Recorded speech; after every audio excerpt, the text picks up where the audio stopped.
Yeah, I think the context around this is someone who's recently got a promotion or they've moved job, got a pay increase. And clients will always say, right, now I've got extra capital. How do I use that? And I always say, like, this is really the ideal time to start addressing your financial planning needs because you're not having to dip into your current disposable income because you've effectively just been given a promotion and say it's an extra 10% or 15% of pay.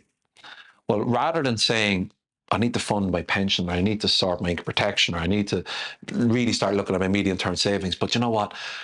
I'm living I don't have enough capacity in my current disposable income to do that. Great, we've just been given a gift. You've been given a pay increase, you've been given a promotion, or you've moved job, you've got a, whatever the case may be. Well, it's the same principle. You got to pay yourself first because you put the hard yards in. You sweated your absolute backside off to get that promotion or to get that pay rise or to put yourself in a position where you were headhunted for this pay increase. Well, at least be something in it for you. You know what I mean? So whether that's a couple of £100 for something every month, we ring fence that because once we've done that, you've earned that. So you need to get that reward. But then after that, then we need to say, well, right, we need maybe your rainy day cash is 3 months take home pay. We'd like it to get 6.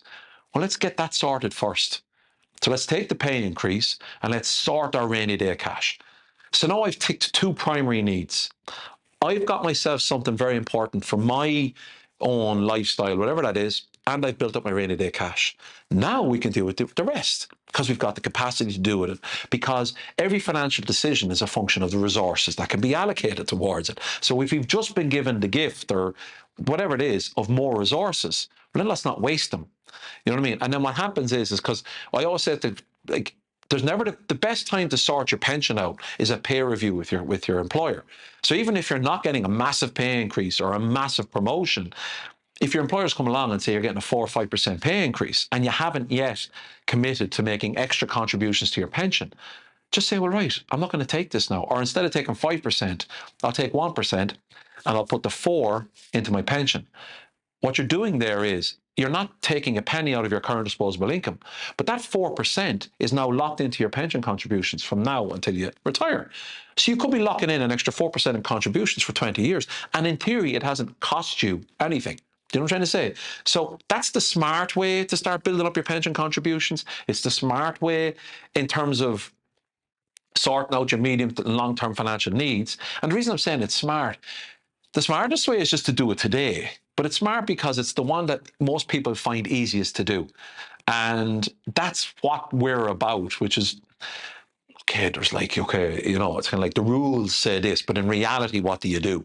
And in reality, it's just the easiest way to get a client to be able to look at these long-term stuff is to say to them, listen, you've just got this big pay increase.